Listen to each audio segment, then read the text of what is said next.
Dan saya bilang sama mereka, kita kesini bukan berperang. Kita kesini berdakwah. Tapi kan Ustadz sudah dapat tombak. Ya ini konsekuensi dakwah. Kalau tadi disambut dengan tombak, sekarang disambut dengan tarian adat agar kami tinggal di situ. Subhanallah. 3 hari kemudian beliau bersama 13 anaknya syahadat ditambah 15 kepala keluarga di kampung kecil itu pun syahadat. Bismillahirrahmanirrahim. FKM Podcast, hangatkan hati, hangatkan pikiran. Kali ini bersama Gurunda Mulia, Ustadz Fadlan Ghoromatan. Masya Allah. Betul mengucapnya Ustadz? Salah ya? Pokoknya boleh ya? Cocok saja kalau Jawa Ghoromatan sama. Itu nama marga atau apa? Marga. Itu marga itu marga asli Jawa. Jawa? Garamatan, Gusti Arya Raden Mas Temanggung. Masya Allah. Berarti asli Temanggung kan tuh Ustadz? Itu marga di Papua sana? Di Papua. Masya Allah. Tapi ininya nasabnya ke Jawa? Enggak. Kirain serius Ustadz. Masya Allah. Gimana kabarnya Ustadz Fadlan? Alhamdulillah. Alhamdulillah. Ya, alhamdulillah. Ketika undangan dari FKM datang, kita jadi sehat, bangkit lah. Masya Allah, tabarakallah. Ustadz Fadlan ini berkecimpung di dunia dakwah pedalaman ini. Artinya kita mengenal Ustadz Fadlan ini dai apa dulu Ustadz? Dai sabun kalau tidak salah itu ya. Adalah tagline itu. Namanya apa saja yang penting dakwah hidup lah. Dakwah hidup ya Ustadz ya. Masya Allah. Antum asli Papua Ustadz? Asli Papua. Iya. Mohon maaf Ustadz, dulu sebelumnya memang dari keluarga Muslim kah? Keluarga Muslim. Muslim ya. Jadi perlu dipahami oleh semua bahwa agama pertama di Irian itu agama Islam. Wah, ini menarik nih Ustadz. 1224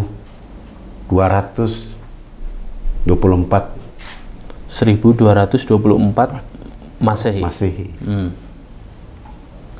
Islam sudah masuk ke sana. Tepatnya tanggal 17 Juli 1224. Masya Allah. Oleh dai dari Samudra Pasai. Oh, ya. Yang melakukan perjalanan dakwah sampai ke sana, bertemu dengan kepala suku yang bernama Kris.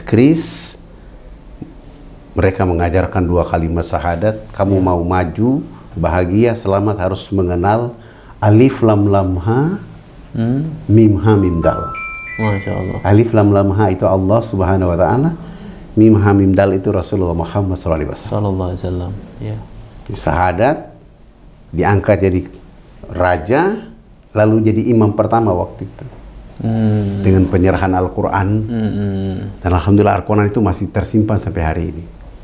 Tadi ya, kepala suku Kris tadi. Iya. Oh. Nama berubah jadi Ismailah. Ismail. Nama kepala suku ini. Nama hijrahnya Ismailah Iba. Itu napak tilasnya ada Ustaz? Ada. Di kota apa Ustaz? Fakfak. Di Fakfak. Fakfak. Dari Fakfak kita naik mobil 2 jam ke lokasi. Ketemu lokasinya. Sampai sekarang Islam tumbuh kembang di situ? Masih berkembang. Dan saya bagian dari situ. Masya Allah, suku Fakfak ya. Kita kalau suku kita dari Onim. Oh, Fakfak ini nama daerah? Ada dua suku di sana, namanya Onim sama Baham. Onim itu pantai, Baham itu gunung. Tapi orang menyebutnya Baham Mata, yang dari gunung sama dari pantai. Pantai, oke. Pantai ini dikenal dengan Jazirah Onim. Jazirah Onim. Baik. Dari situ kemudian Ustadz Fadlan ini kecil di keluar Papua, kecil di kampung, belajar Islam juga di kampung. Sampai besar di Papua, Ustadz? Tidak pernah kemana-mana? Sampai SMA. Sampai SMA? SMA baru hijrah ke Makassar untuk sekolah. Masya Allah. Ya. Di Makassar sekolah itulah mulai menambah ilmu, mempertemukan ilmu yang di kampung dengan di kota, menjadi satu luapan energi yang baik untuk lanjutkan dakwah ini. Ya. Apa kegelisahannya ketika itu Ustadz? Artinya ada nggak kegelisahan? Kalau kita orang belajar di negeri orang, kemudian pulang itu kan pengennya, wah kampung saya belum baik ini, gitu. Apa kegelisahannya seperti itu juga Ustadz? Atau gimana melihat? Setelah pulang melihat kampung yang belum berubah, maka tekad yang paling baik itu waktu itu adalah jadi PNS. Pegawai Nabi Sallallahu Alaihi Wasallam. Sallallahu Alaihi Wasallam. Ya, harus jadi dai.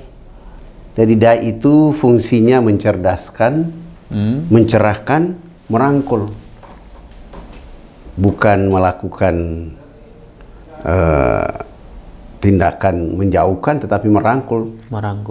Dengan merangkul itu lahirlah mulai pemikiran-pemikiran dakwah. Walaupun orang tidak menyukai, orang benci, orang tidak suka. Dan harus dipahami oleh semua orang bahwa dakwah itu memang kita harus menerima cemoohan.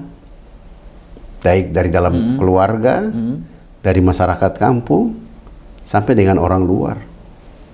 Karena kenapa mereka melakukan cemoohan itu? Mereka belum mengenal kita. Apa visi misi yang kita lakukan. Tapi setelah kita melakukan dakwah, mencerdaskan, mencerahkan mereka, baru mereka faham.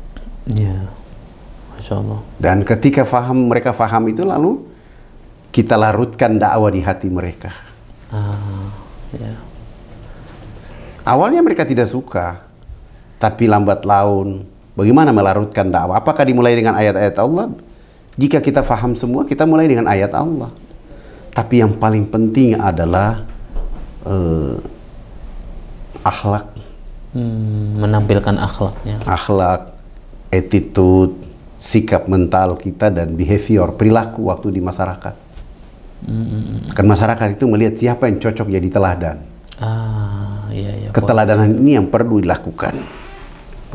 Sehingga pandangan buruk, pandangan salah, keliru itu dirubah dengan sikap mental yang kita tunjukkan kepada mereka. Masya Allah.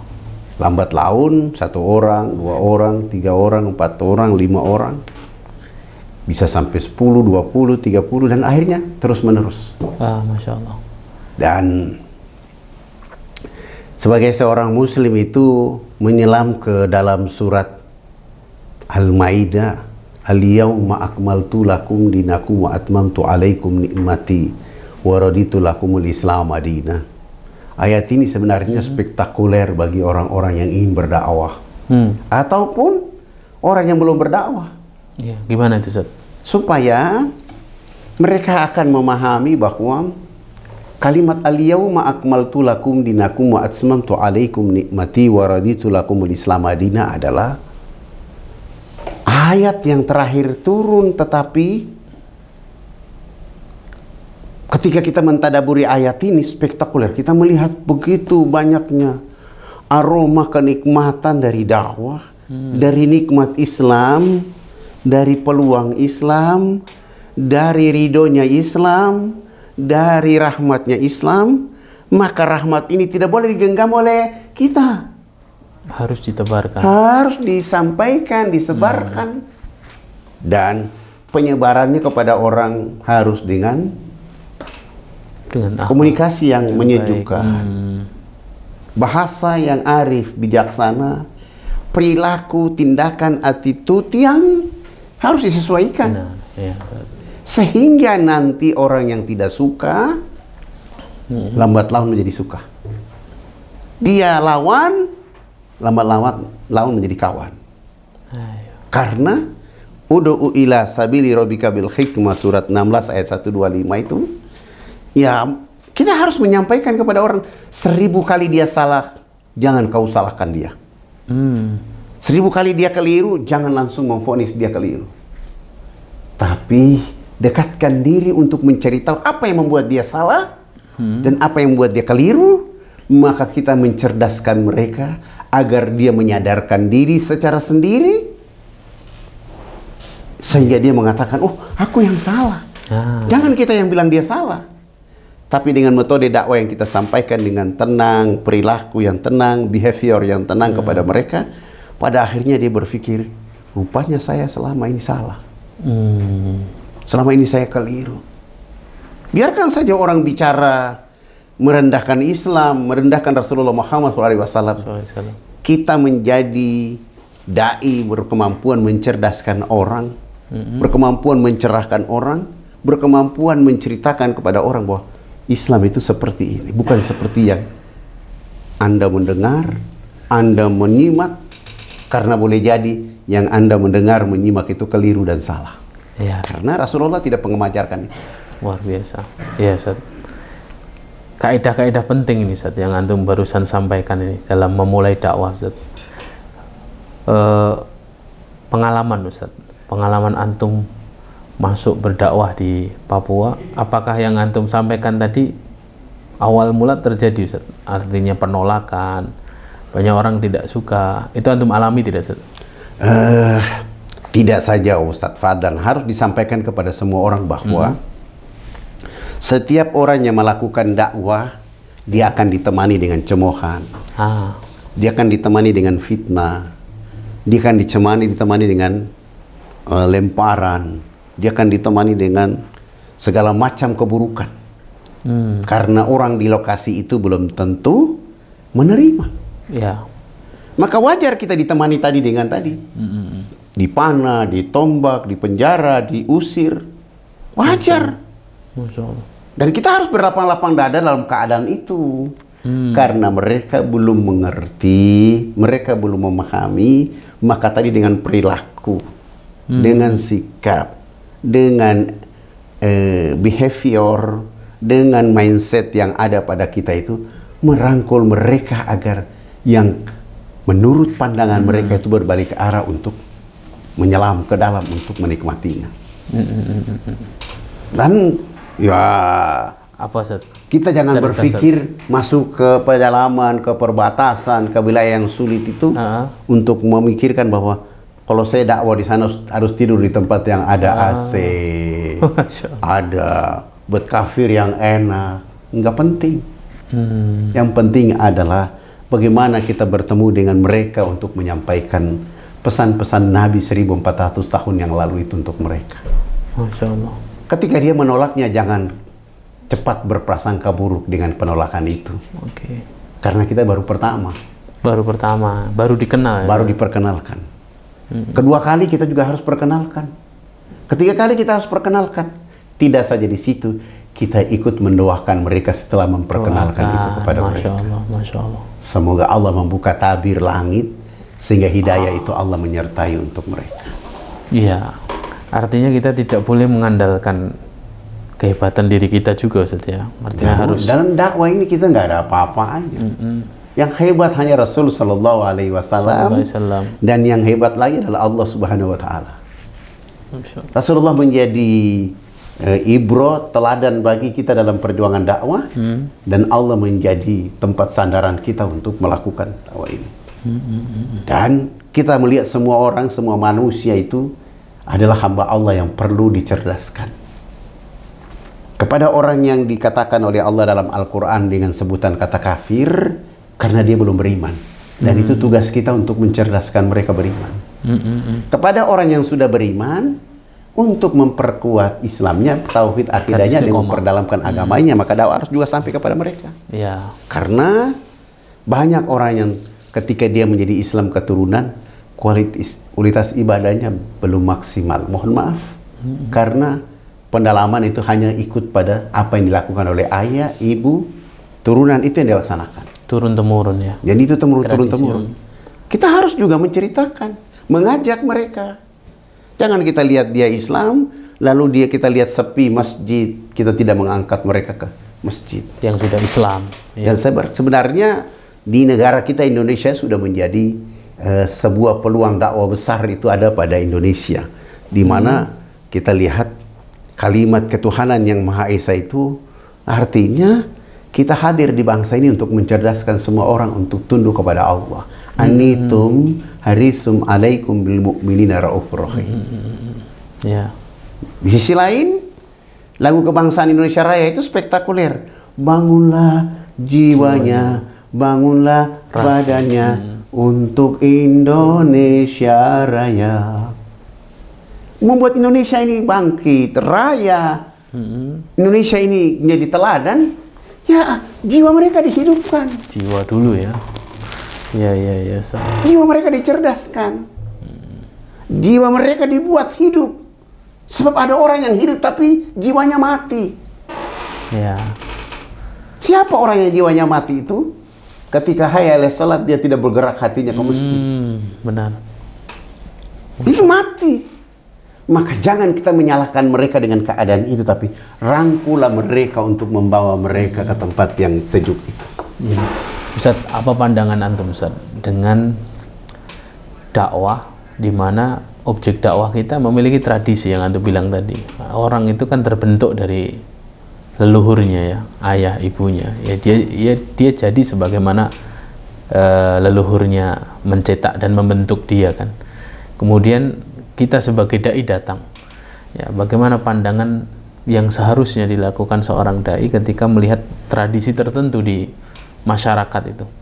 Yang pertama adalah ketika dai datang ke suasana itu, mereka berada pada tradisi yang dilakukan oleh leluhur mereka, kita boleh menyelam ke dalam. Tujuan menyelam ke dalam itu untuk melihat dari sudut mana kekeliruan yang sudah terjadi di dalam. Kekeliruan yang terjadi. Yang kedua, kesalahan apa lagi yang muncul dari tradisi itu. Dan yang ketiga, jangan menyalahkan tradisi dan kekeliruan itu.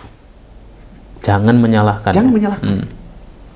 Tapi kita harus berada di dalam untuk menyuguhkan sebuah kesejukan Islam atas kekeliruan itu. Sebuah kesalahan yang dilakukan oleh mereka atas kekeliruan itu, sehingga kesejukan Islam itu memberi warna. Dan warna ini akan membuat hati mereka hidup.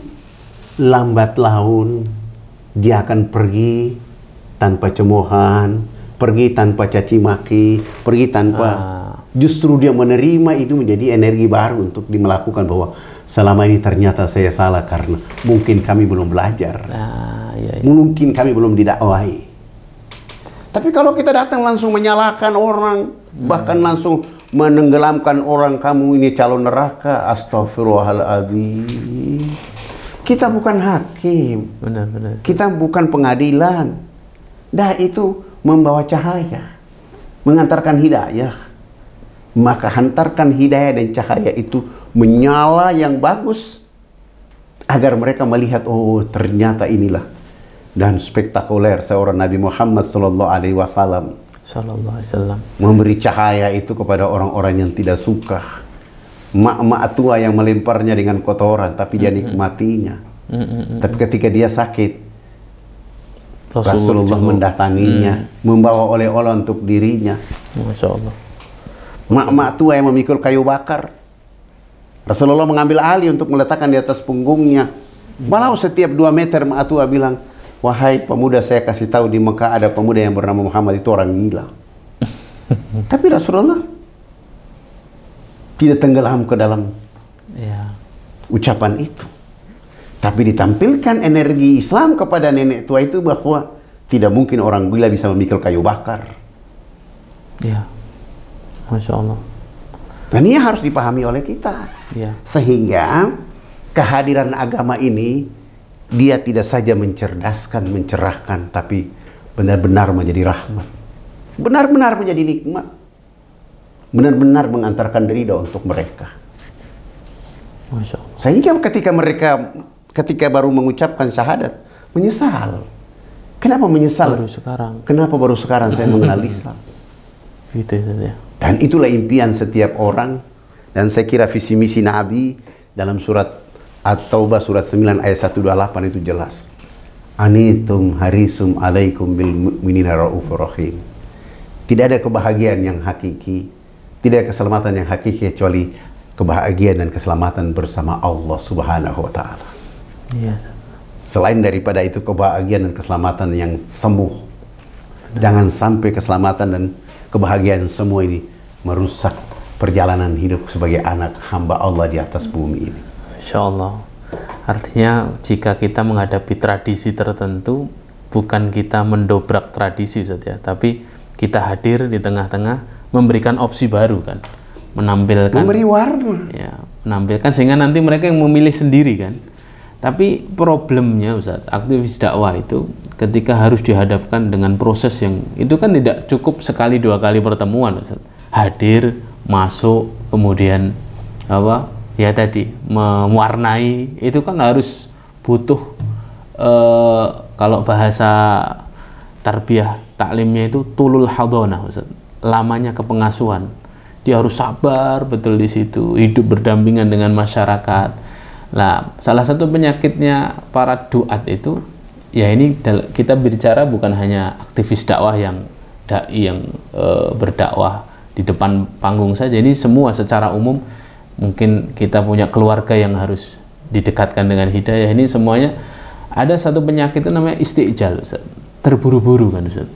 Ya. Gimana pendapat antum, Ustaz? Saya biar kira kita bisa sabar, bisa ini gitu. Dalam dakwah jangan terburu-buru. Apa, Ustaz? Tipsnya, Ustaz? Perlu luruskan niat kita. Bahwa niat. Kita mengantarkan hidayah.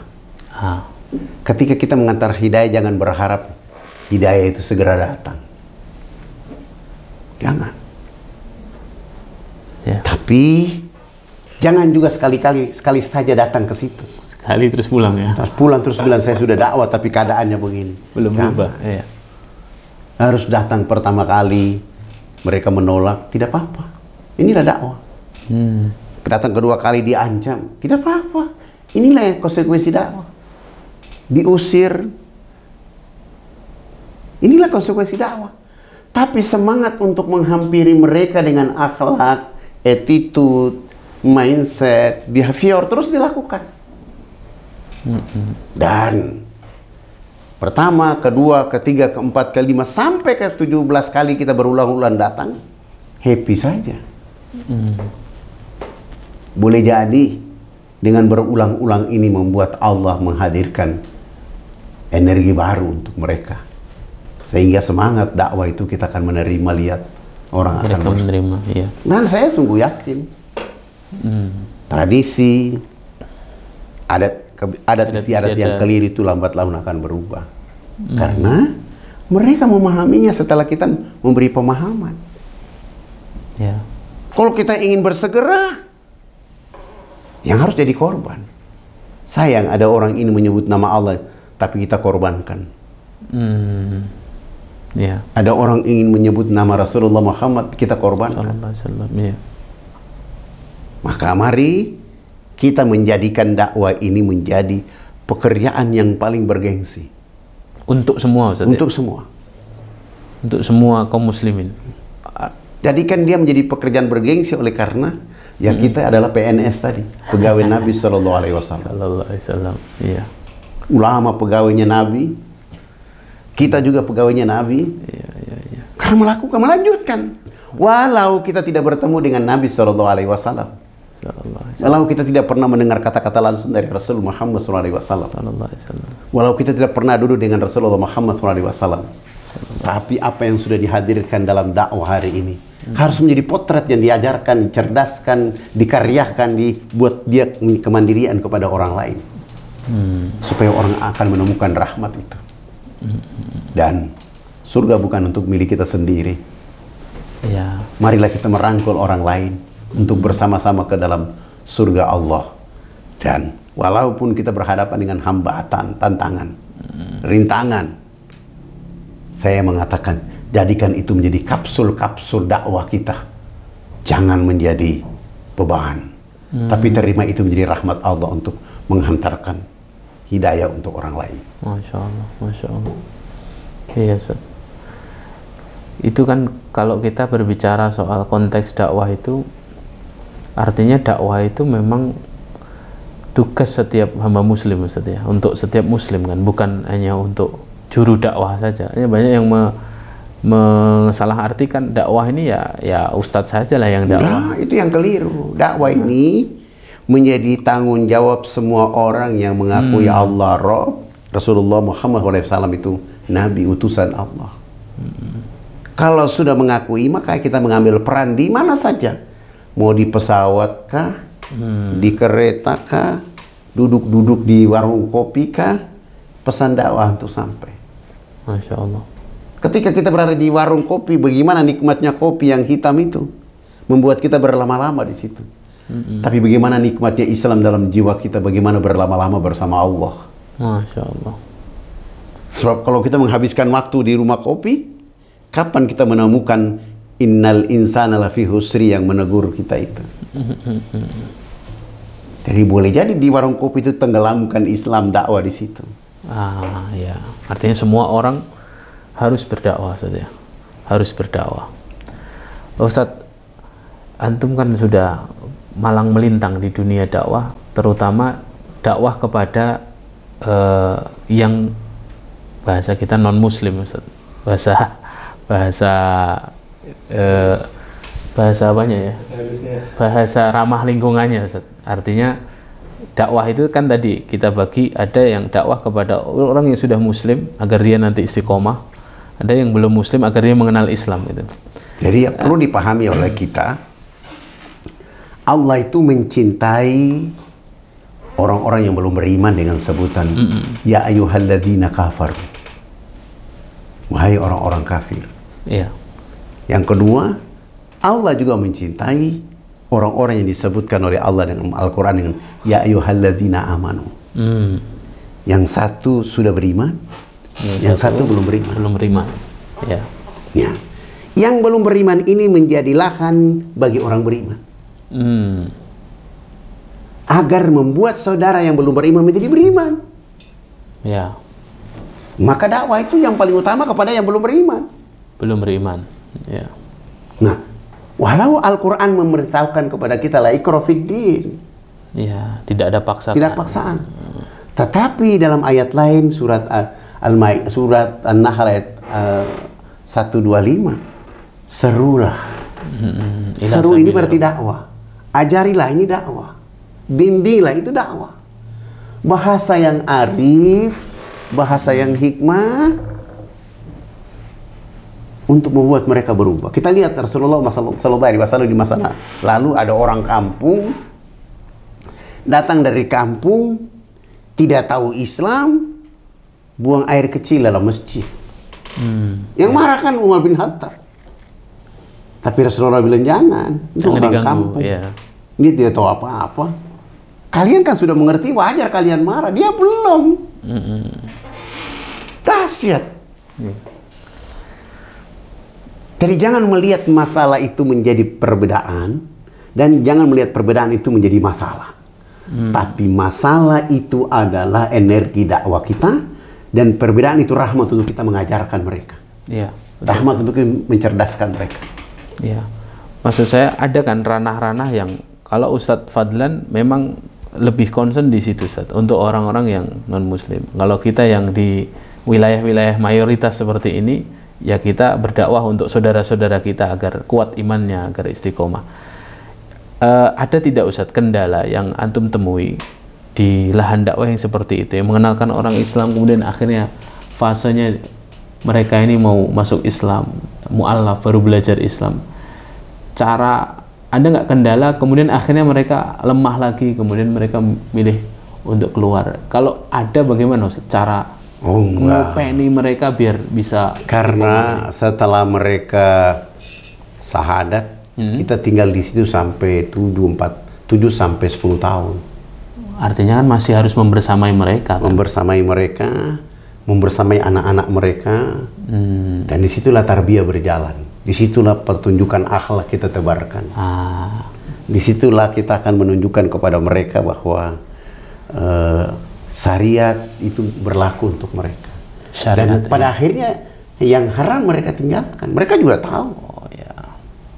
Kenapa kita disuruh pakai baju? Kenapa kita dilarang? Kan mereka bertanya.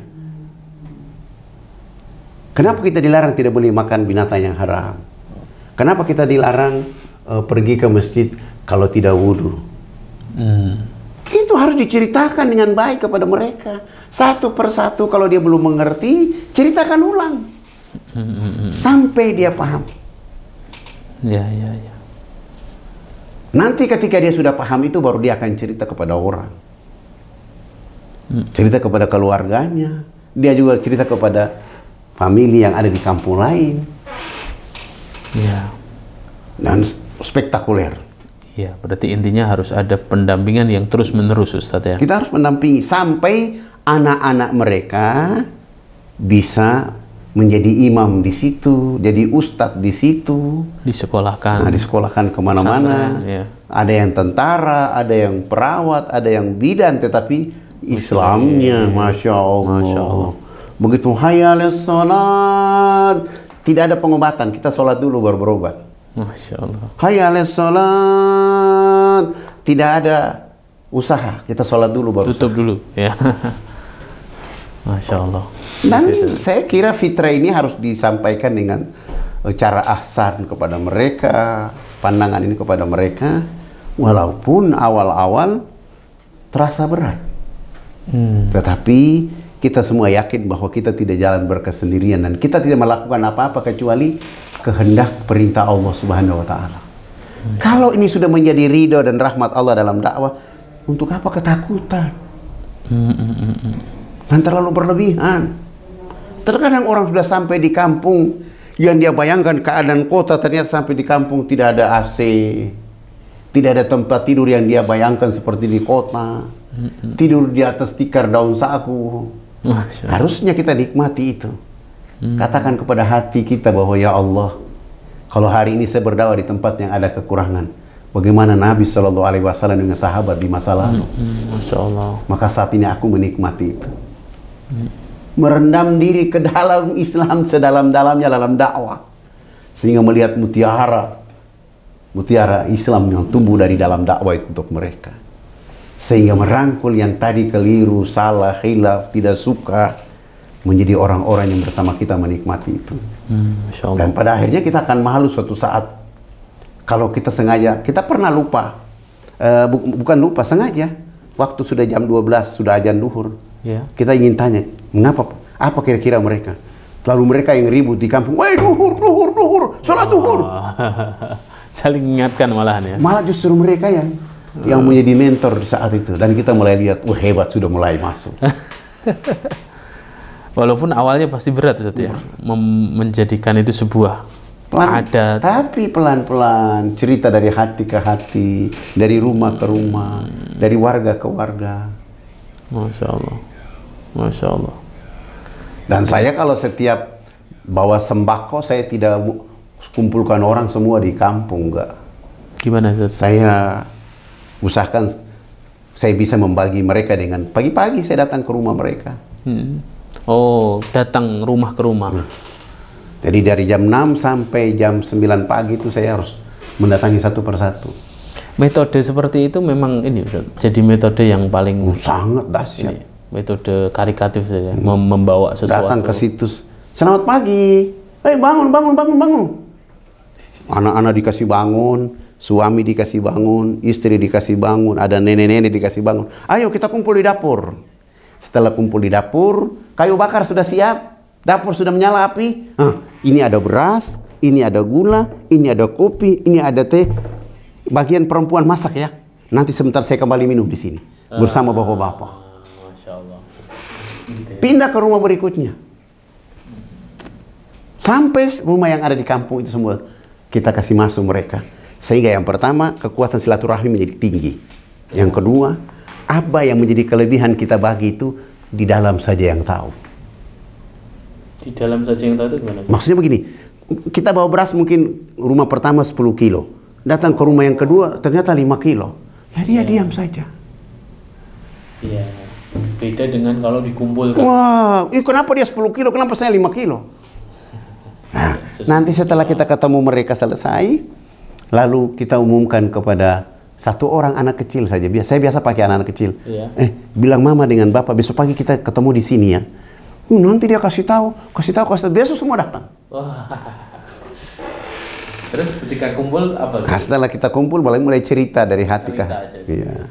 Nanti hari berikutnya sama juga, datang pagi-pagi, duduk. Kadang-kadang kita sudah buat teh sendiri, kita bawa sampai di sana, siram di gelas, kasih minum, baru cerita kepada mereka. Oh, kami di Islam itu begini.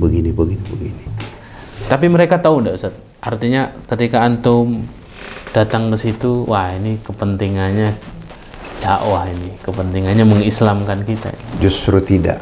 Tidak ya. Justru mereka, kita dengan akhlak yang baik, keadaan yang baik untuk mereka, justru mereka yang justru melebihi itu. Gimana? Karena Melebihi itu gimana? maksudnya kebaikan mereka justru melebihi kita. Sekarang disitulah saya nangis. Mereka lebih ramah dari kita. Mereka lebih ramah, mereka lebih sosial daripada kita. Masya Allah. Dan itu di semua daratan pada laman Irian sama semua orang. Masya Allah. Dan subhanallah, walaupun agamanya berbeda, tapi jika dengan akhlak itu kita berikan, dia akan mengenal, melindungi, siapa yang membuat jahat kepada kita. Mereka yang paling depan. Masya Allah. Walaupun belum menerima. Belum menerima. Kita. Karena mereka sudah merasakan. Karena mereka sudah melihat keadaan itu. Iya. Dan ya ketika tadi pagi kita sudah, selamat pagi, bangun. Bangun, ada apa? Bapak saya lagi bawa makanan ini. Saya bawa beras, saya bawa gula. Ya sudah, jangan kau ribut-ribut, bawa ke dapur sudah. Ketemu akhirnya suruh masak, minum. Mereka kan merasa, ya Allah kita ini orang di kampung didatangi orang dari kota seperti itu. Perasaan memiliki dan mereka memiliki kita itu menjadi satu kekuatan. Benar. Bahkan tidak berhenti sampai di situ. Saya itu berkali-kali sampai mereka bilang, Pak Ustadz mau jadi calon anggota kah? Mau calon bupati kah? Enggak Ustadz, begini saja sudah. Oh, dikira ini kepentingannya untuk pilkada ya? Enggak, artinya masa itu sudah berjalan, nanti mereka yang menelpon, Pak Ustadz kenapa tidak jadi anggota dewan? Kenapa tidak? Mereka enggak, Ustadz tidak begitu. Kita. Ustadz tidak begitu. Iya. Masya Allah. Tugas saya adalah merangkul antum semua supaya kalian menjadi orang hidup dengan tenang, dengan baik di kampung. Sehingga nanti setelah sudah itu, kita masuk dengan proyek-proyek kemanusiaan berupa pemberdayaan. Kampung ini cocoknya apa? Pisang. Maka dia tanam pisang. Nanti pisang itu kita buat kerupuk, buat selai, buat lagi bentuk makanan lain. Lalu nanti kita bawa teman-teman dari kota, kau datang ke kampung situ belanja, orang punya barang di sana. Mereka melihat, oh ternyata bisa jadi uang. Ya selama ini mereka berpikir tebang, ambil, buat turun, jual. Iya. Sekarang dia tebang, bikin kerupuk, bikin pisang goreng, dia jual di kampung. Jual, iya. Akhirnya mereka bilang, iya ya, kita rasa enak nih kalau di kampung ada orang datang ke kampung. Akhirnya sudah punya iman, sudah akhlaknya baik, tambah punya usaha, tambah punya uang. Ya udah kita nggak usah bikin apa-apa. Bagaimana kita bisa hijrah dengan baik? Ini lambat laun berubah. Dan kepada teman-teman semua, jangan berharap orang dengan cepat. Harus pelan-pelan. Harus pelan dan pelan. Kalau saya kayak pelan itu asik dan ya Allah seperti begini nikmat dakwah yang kau berikan. Dan kita juga ketika mendapatkan hadiah, tombak, panah, penjara, jangan dengan cepat menyalahkan orang itu. Jangan. Boleh jadi Allah menguji kita bahwa ini kita kuat dalam pekerjaan ini atau tidak. Sedang menyeleksi Ustaz ya. Dan Nabi saja diseleksi dengan lemparan batu. Apalagi kita ini. Masya Allah. Iya. Dan ketika kita melakukan itu terus-menerus, hari ini dia tidak syahadat, besok dia tidak syahadat, mungkin 3 bulan dia akan datang dengan sendiri, Pak Guru, Pak Ustadz saya mau masuk Islam. Ada yang begitu Ustadz? Ada yang begitu. Dengan sendirinya, setelah dia memilih opsi tadi ya, wah ini ternyata baik gitu ya. Dia menemukan, bahkan ada yang bilang, Pak Ustadz, saya boleh masuk Islam tapi saya yang tidak suka dalam Islam itu sholat 5 waktu. Apakah kita tolak? Tidak. Masuk dulu. Kita harus merangkul dulu. Iya. Harus kita bilang, dalam sholat, dalam Islam itu kedudukannya di sholat. Kalau tidak sholat, nanti abang tidak dihormati Allah. Tidak dihormati oleh malaikat. Karena itu perintah Allah, bukan perintah ustadz. Kalau begitu, saya masuk Islam tapi 1 tahun saya cuma sholat 2 kali. Idul Fitri, Idul Adha. Iya. Saya tidak bertanggung jawab kalau begitu. Akhirnya syahadat dia. Sudah syahadat, sholat Idul Fitri datang. Sesudah itu, dia tunggu lama. Dia telepon, Pak Guru, terlalu lama kalau saya tunggu Idul Adha. Oh, kalau begitu, kau coba pergi ke masjid hari Jumat. Dia begitu sholat Jumat, ada khotib yang khutbahnya baik. Ya. Dia datang lagi, asik. Akhirnya bilang, Ustaz, setiap Jumat datang. Kalau saya kurang. Jumat ini terlama juga ini. Akhirnya minta lagi bagaimana? Sudah, subuh, maghrib saja dulu. Kalau kau bisa. Begitu dia menikmati subuh, tunggu maghrib lama, ada duhur, asar. Saya sudah datang duhur, datang asar, isya. Akhirnya melengkapi. Dan spektakuler. Dia meninggal dunia dalam keadaan sholat sujud terakhir. Ya Allah. Sholat subuh. Ya Allah. Allahu Akbar. Allahu Akbar. Masya Allah. Islam membuat mereka seperti itu. Masya Allah. Apakah kita tolak mereka dengan enggak? Pahamkan mereka dengan cara yang bisa membuat mereka mendapatkan rahmat ridha Allah itu dengan cara terus-menerus. Masya Allah. Iya, Ustaz. Ini Ustaz, di satu sisi kita kan diperintahkan untuk berdakwah, Ustaz. Di sisi yang lain kita ini hidup berbangsa dan bernegara. Kita tahu Indonesia dengan segala keragamannya kan, Ustaz. Titik toleransi itu seperti apa sih, Ustaz? Artinya ya kan kita berdakwah, kita semuanya dai, gitu kan. Ayatnya kan begitu kan. Waman ahsanu qaulan mimman da'a ila Allah sampai akhir. Ud'u ila sabili rabbik sampai akhir. Hanya kita ingin tahu garis batas menyeru dengan bertoleransi itu bagaimana, Ustaz? Kita kan hidupnya bermacam-macam di Indonesia ini kan. Alhamdulillahirabbil alamin. Kita ini diberi rahmat oleh Allah untuk hidup di Indonesia dengan keanekaragam manusia. Ya. Kita lihat ulama kita itu kalau berpatokan pada wa'tasimu bihablillahi jami'a wa la tafarraqun, pasti tidak ada orang lain kecuali orang Islam saja.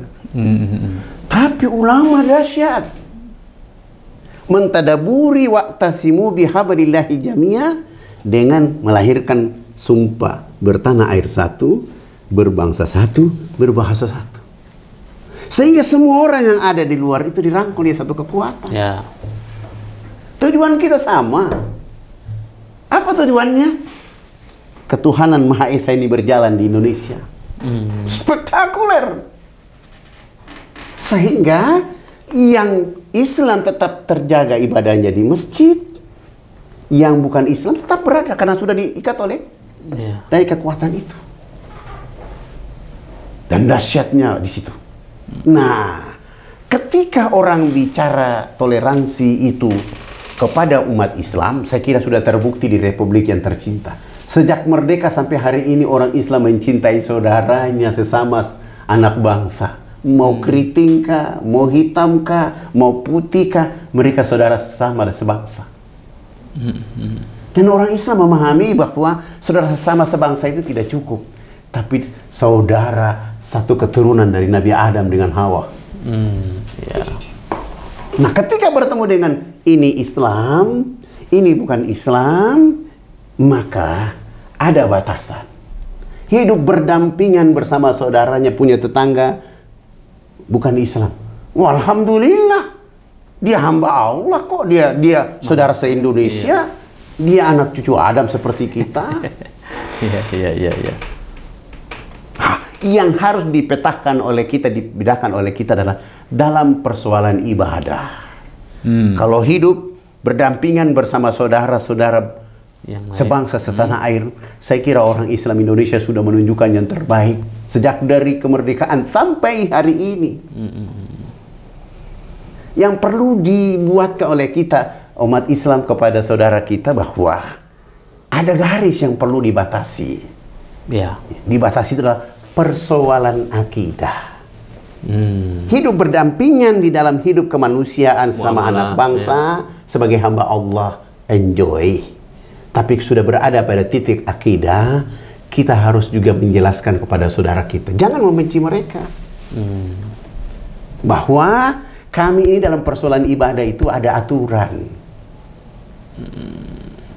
Karena Allah sudah mengatakan, Qul ya ayyuhal kafirun. Dan itu praktek Yang terjadi di saat masa Nabi, ada saudara-saudara orang kafir datang bicara pada Nabi. Kami sudah sepakat Muhammad akan jadi Nabi. Kami sudah sepakat Nabi Muhammad akan menjadi orang kaya di tanah Arab. Kami sudah menyediakan seorang perempuan yang cantik agar Nabi menjadikan menjadi istri. Dengan catatan, jangan kau bicara Islam. Apakah Nabi mengusir mereka? Tidak. Nabi dengan bahasa yang hikmah, sekalipun kamu ambil bulan dan bintang meletakkan di atas telapak tanganku, aku tetap berdakwah. Apakah orang kafir memarahi Rasulullah? Tidak. Mereka pergi, 1 pekan kemudian mereka datang. Ya Muhammad, 1 minggu itu kan, 1 pekan itu kan ada 7 hari. Kami sepakat bahwa kami bersama Nabi di masjid sampai hari Sabtu, sampai hari Jumat. Kami mau dari hari Jumat sampai hari Ahad, Nabi bersama kami. Lalu Nabi mengatakan, La a'budu ma ta'budun. Wala antum abiduna ma'abud. Wala ana abidu ma'abattum. Wala antum abiduna ma'abud. Lakum dinukum waliyadin. Karena ini menyangkut ibadah kepada Allah. Kamu ibadah, silahkan ibadah di gerejamu dengan tenang. Tapi jangan bawa saya ke situ. Dan harus diceritakan dengan cerdas kepada mereka. Oh, dia ibadah. Dan kita tidak boleh kalimatkan dengan alasan toleransi kita harus datang ke dalam agama saudara kita atau saudara kita datang ke dalam agama kita. Nggak ada petunjuknya. Karena la a'budu ma ta'budun wala antum abiduna ma'abud wala ana abidu ma'abattum. Maka jalan tengahnya ketika bicara ibadah, saudara dengan agamanya, saya dengan agama saya. Tapi hidup sebagai masyarakat di lingkungan ini, sebagai sesama bangsa Indonesia, berada pada rel. Ya. Poinnya sudah dapat. Ya. Sudah jelas. Karena Nabi diajak disuruh ke kuil, ke tempat-tempat untuk menyembah patung. Nabi kan menolak. Ya. Tapi menolak itu dengan cara untuk membuat bahwa, ya ini karena agamamu. Apakah saya benci? Tidak. Saya berada pada rel tauhid akidah saya. Dan ini yang harus berani diungkapkan. Jangan langsung dengan kata-kata kasar, dengan kata-kata yang tidak baik kepada orang yang tidak memahami itu. Jangan. Kita harus jelaskan dengan tenang kepada saudara kita bahwa begini. Ya. Jangan kita langsung vonis, ya kamu kafir, ya kafir, saya nggak boleh masuk ke situ. Nggak boleh. Kita harus mencerdaskan orang supaya pemahaman agama ini kepada mereka mendapatkan seperti kalau orang bilang, pernah ada yang bertanya kepada saya, Pak Ustadz Fadlan, bagaimana kalau syariat Islam berlaku di Indonesia? Bagaimana dengan kami? Syariat Islam itu hanya untuk orang Islam saja. Saudara yang belum beriman tidak terikat dengan aturan ini. Kalau saudara mencuri, apakah dipotong tangan melalui syariat? Tidak. Yang mengikat dengan aturannya adalah orang Islam. Yang belum, gunakanlah hukum positif. Harus ceritakan kepada mereka. Supaya mereka akan tahu bahwa, oh iya, jadi syariat Islam itu apakah memotong orang yang belum? Belum, itu hanya untuk orang yang sudah taat kepada Allah. Tujuannya adalah jangan dia mengambil hak orang lain, jangan dia memperkaya diri dengan apa yang ada. Dan terpenting adalah ketika dia di dalam Islam sudah memenuhi, mencuri atau melakukan sesuatu memperkaya diri, maka dipotong tangannya, dosanya sudah terhapus. Hukuman di hadapan Allah sudah tidak ada. Sudah tidak ada. Dan dia tidak mungkin melakukan lagi karena dia jalan kemana-mana. Tangan ini menjadi madras sebagai hidupnya. Saya dulu tangan saya baik, tapi saya mencuri dipotong. Ya kepada yang belum, ya hukum positif di negara diberlakukan untuk mereka. Dan harus cerita dengan baik kepada mereka. Supaya orang lihat Islam itu, marwah yang al-yauma akmaltu lakum dinakum wa atmamtu alaikum nikmat itu menjadi rahmat buat orang, nikmat buat orang.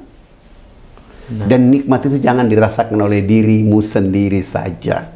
Sampaikan kepada semua orang. Inti dakwah di situ saja. Menyampaikan dan menghantarkan nikmat yang kita rasakan untuk orang lain juga. Yeah. Kalau sekarang dia belum merasakan, kepada siapa? Yang tadi, kepada yang belum beriman dan yang sudah beriman. Yang kepada sudah beriman ini supaya kelasnya, dia bisa kelasnya lebih baik lagi. Ya, naik level. Naik. Kalau tadi cuma sholat subuh saja, dia tidak zikir, biar dia sholat subuh zikir. Kalau tadi dia cuma nanti sholat duhurnya jam 2 siang, sekarang menjadi jam tepat waktu. Jadi itu menjadi dahsyat. Masya Allah, Masya Allah. Masya Allah, tidak ada seindahnya pekerjaan seperti pekerjaan dakwah itu. Kalau kita membuka hati kita untuk membuat orang lain menemukan hidayah dalam hidup mereka. Dan saya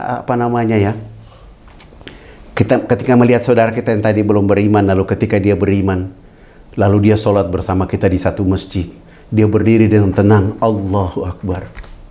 Kita kuat. Ya Allah, seandainya dia tidak mengenal agamamu, dia tidak pernah menyebut namamu Allahu Akbar, tapi hari ini kebahagiaan. Masya Allah.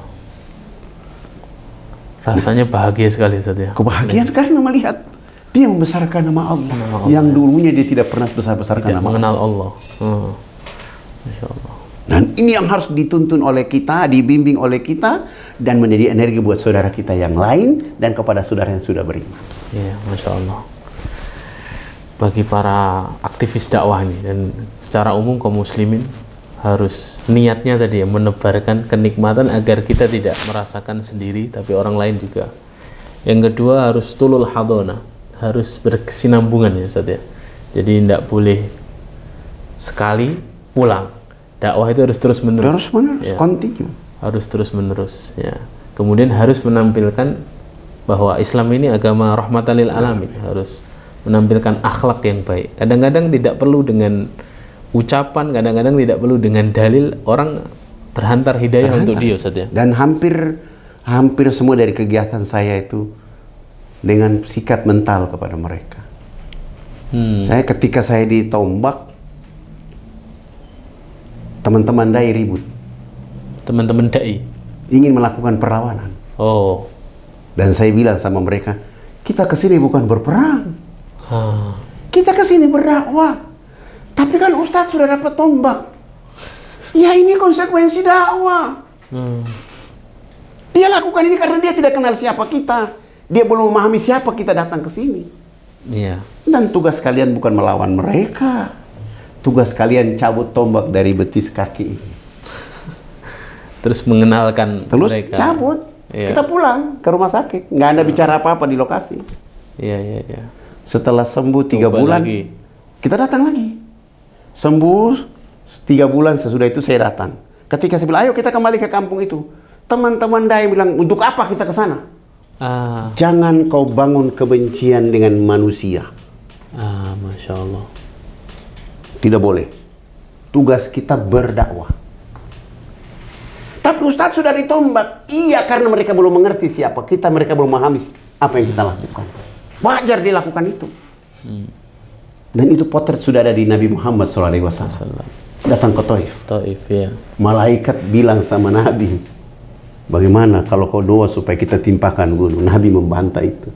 Kalau saya timpakan mereka, siapa yang bisa saya dakwah? Kalau bukan mereka, yang anak cucu mereka. Lalu kami datang. Begitu datang, saya datang, ketemu anak tertuanya dan saya bilang, ada bapak. Bapak sudah 2 minggu terserang penyakit malaria. Kami tidak ada uang, tidak punya mobil, sehingga tidak bisa bawa ke rumah sakit. Saya datang jemput abang, mama, bapak kami bawa ke rumah sakit. Jangan pikir biaya, kami yang tanggung. Masya Allah. Teman-teman yang lain sudah ribut. Ya dia kenapa dibawa ke rumah sakit biar dia mati saja di situ? Jaga mulutmu, kita berdakwah. Masya Allah. Masya Allah, bukakan jalan lewat situ Ustaz ya. Akhirnya kita bawa sampai ke rumah sakit, kita rawat dia sembuh sehat walafiat. Sudah itu kita kasih siap bekal hidup, sembako, gula, apa kita bawa antar pulang. Sampai di kampung, dia tanya apakah anak masih tinggal di sini? Tidak, kami pulang dulu. Kami kembali ke kota menyiapkan materi dakwah, perangkat dakwah. 1 pekan kemudian baru kami datang.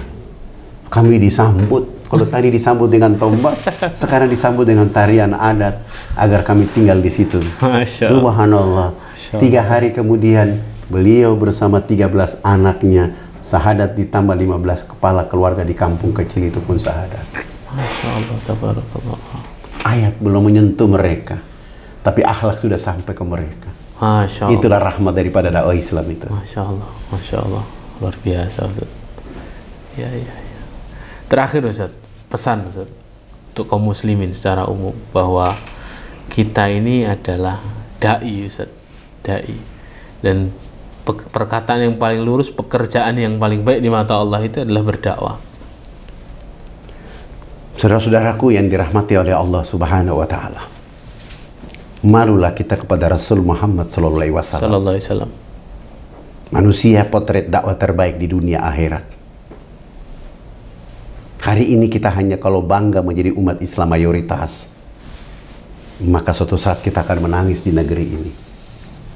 Karena kita membiarkan dakwah berjalan di tempat.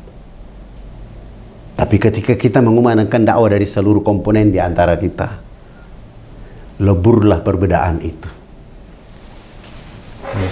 Jangan jadikan itu menjadi masalah dalam hidup kita, tapi jadikan itu menjadi rahmat untuk kita merangkul hidup ini. Masya Allah. Dan di mana saja, kapan saja, dalam keadaan kondisi apa saja, jangan pernah menyampaikan kalimat kebaikan untuk orang. Karena hidup ini singkat. Seperti mulai dari Hajar Aswad, berhenti di Hajar Aswad. Masya Allah. Ketika mulai dari Hajar Aswad ada Al-Mutazam. Komitmen hidupmu dengan agama ini bagaimana? Di sebelah Al-Mutazam ada pintu Ka'bah. Sudahkah berlapang-lapang dengan agama ini dalam dakwah? Di depan ada makam Ibrahim. Sudah pantaskah saya menjadi hamba Allah dan umatnya Muhammad? Kalau belum, ada sudut Iraki. Motivasi hidup untuk berubah bersama Allah. Kenapa ingin berubah sama Allah? Ada Hijri Ismail. Karena Allah yang punya rahmat, Allah yang punya rizki, Allah yang punya kesehatan, Allah yang punya obat, Allah yang punya segala-galanya. Ada sudut Samsi di sana, sinar cahaya petunjuk rahmat keberkahan. Sebelum berhenti di Hajar Aswad, harus menjadi pribadi yamani. Masya Allah. Selalu berbuat kebaikan. Pribadi yamani ya. Masya Allah. Begitu berhenti di Hajar Aswad, kita sudah melewati hasanah dunia dan memegang hasanah akhirat. Begitu berhenti di Hajar Aswad. Jika kita menjadikan dakwah ini menjadi pekerjaan bergensi yang pernah dilakukan Nabi Muhammad, para sahabat, para ulama, marilah kita lanjutkan pekerjaan bergengsi agar orang menikmati pekerjaan bergengsi ini menjadi nikmat yang ada pada jiwa dan raganya. Masya Allah, tabarakallah. Jazakumullah khairan Ustaz. Nasihat-nasihatnya, pengalaman, pelajaran-pelajaran penting, ya, kemudian tips-tips dalam berdakwah, Masya Allah. Walaupun singkat, tapi ini daging Ustaz. Masya Allah. Jazakumullah khairan. Demikian ngobrol kita dengan Ustaz Fadlan Garamatan, hafizahullah ta'ala. Semoga Allah jaga antum Ustaz, jaga para da'i semuanya untuk terus bisa berkhidmat untuk agama ini dengan baik dan dengan keridhaan Allah Subhanahu wa taala. Jazakumullah khairan Ustaz sudah main sama-sama. Saya bersyukur, berterima kasih bisa ada di FKM Studio Ustaz. Forum Komunikasi Aktivis Masjid. Masya Allah. Dan subhanallah. Semoga tidak sekali Ustaz terbaik kita. Insya Allah ke Solo mampir lagi Ustaz. Insya Allah. Dengan tema-tema yang lain Ustaz. Insya Allah. Barakallahu fikum. Kita cukupkan sampai sini. Assalamualaikum warahmatullahi wabarakatuh. Waalaikumsalam warahmatullahi wabarakatuh. Masya Allah.